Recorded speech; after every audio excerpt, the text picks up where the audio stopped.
देखो एक बार से क्लियर कर लेते हैं कि कॉल्ड अप क्या होता है। बेसिकली कॉल्ड अप का बेसिकली मतलब क्या होता है, जितना पैसा आप शेयर पे मांग चुके हो।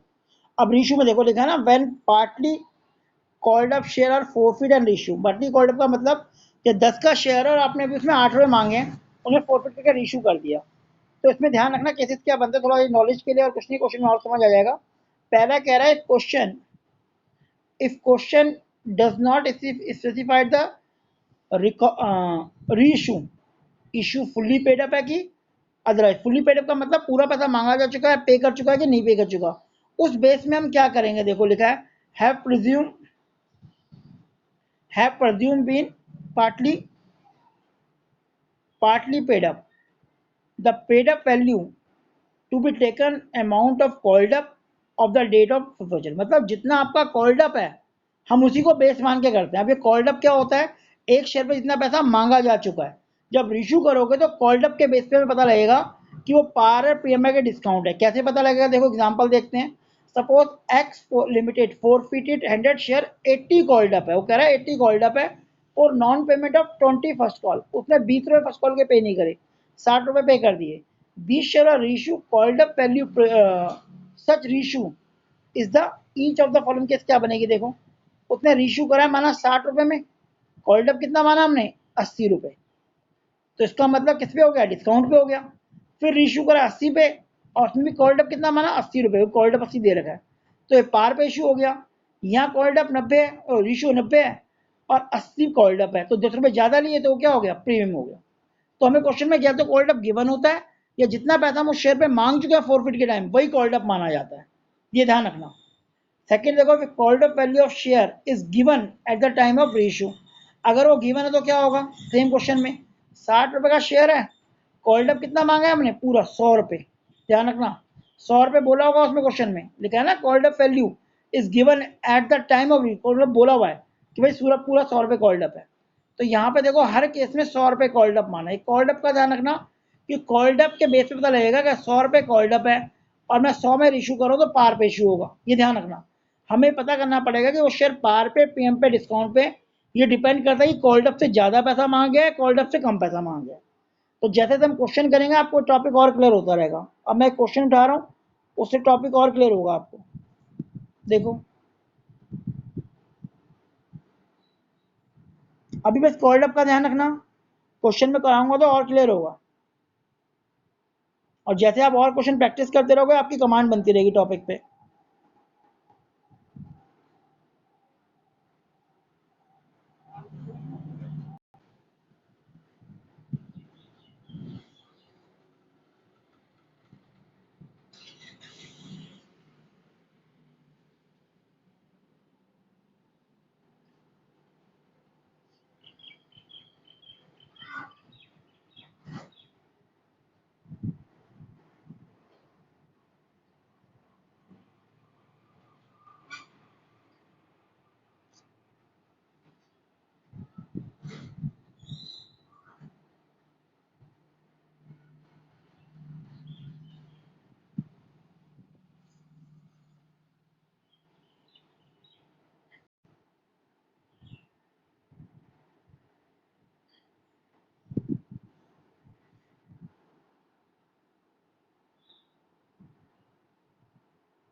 तो यहाँ पे देखो इस क्वेश्चन में 3 एंट्रियां बनने वाली हैं। 500 शेयर थे तो पहली फोरफीट की जो एंट्री बनेगी, फर्स्ट एंट्री फोरफीट की बनेगी। कितना कॉल्ड अप है बताया था, 2 रुपये उसने मांगे नहीं तो 8 रुपये कॉल्ड अप है। तो हमारी एंट्री बनती है share capital account debit, short पे लिख रहा हूं मैं, to share forfeiture, to share forfeiture और to share first call, to share first call. Amount कितना आएगा, 500 शेयर पर उसने कितने कॉल्ड अप करे, 8 रुपये कॉल्ड अप करें तो 4000 आ गया। 500 शेयर पर उसने 2 रुपये पे नहीं, 3 रुपये पे नहीं करे तो कितने पे करे उसने, 5 रुपये पे करे। 500 शेयर पे 2500 आ जाएगा फोर फीचर में, और 500 शेयर पे 3 कैसे 1500 आ जाएगा। तो ये तो पहली एंट्री होगी फोरफीट की। अब बात करते हैं सेकेंड एंट्री जो रीशू की है हमारी। तो जो सेकेंड एंट्री रीशू की बनेगी उसमें मैंने क्या बोला था, कितने में इशू कर रहा हूँ, 5 रुपये में इशू कर रहा है और कॉल्ड अप पेड अप नहीं दे रखा। तो जितना पिछला हमने मांगा वही कॉल्ड अप होता है। यहाँ पे कॉल्ड अप कितना है, 8 रुपये नहीं है, ये 2 रुपये नहीं मांगे गए तो 8 रुपये कॉल्ड अप है ना। तो 8 का कितने में इशू करा, 5 में। कितने में इशू कर दिया, 5 में, मतलब डिस्काउंट में। और डिस्काउंट में इशू की एंट्री क्या बताई थी मैंने अभी आपको, bank account debit, share forfeiture account debit to share capital. Discount में अगर इशू करते हैं, अब डिस्काउंट में कैसे पता लगा, 8 का शेयर 5 में इशू करा है तो 500 शेयर को 5 से मल्टीप्लाई करोगे 2500 बैंक में आ जाएगा, 3 रुपये डिस्काउंट, 1500 रुपये यहाँ आ जाएगा और 4000 यहाँ आ जाएगा, जितने का हमने पेड अप माना है 500 शेयर पे 8 के हिसाब से। अब यहाँ देखो यहाँ पर, हाँ हाँ दोबारा बोलो।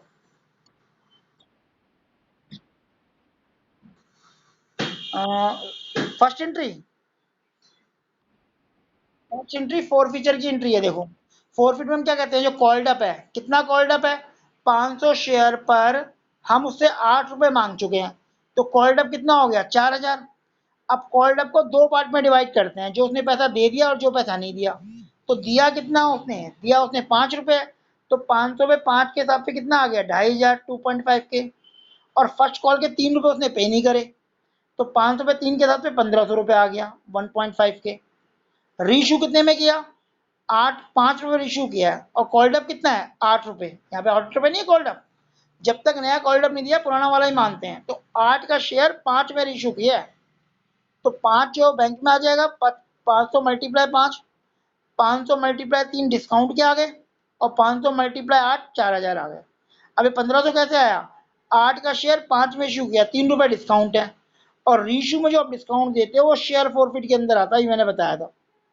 अब थर्ड जो कैपिटल रिजर्व की एंट्री है देखो वो कैसे होगी, यहाँ फॉरफिट कितना है 2500, यहाँ फॉरफिट कितना है 1500, तो 2500 में से 1500 माइनस कर दो, 1000 बचा।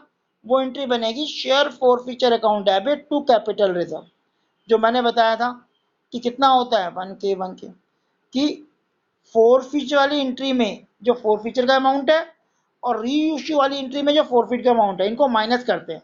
ये 2500 माइनस 1500, ये फॉरफिट हमेशा ज्यादा होगा रीशू के फॉरफिट में से, ध्यान रखना। ये फॉरफिट हमेशा ज्यादा होता है, इससे कम नहीं हो सकता, बराबर हो सकता है। तो 2500 माइनस 1500, 1000 बचा, वो आपका share forfeit account debit 1K to capital reserve, ये आ जाएगा। इस एंट्री को कॉपी करो, मैं दोबारा कराता हूँ फिर।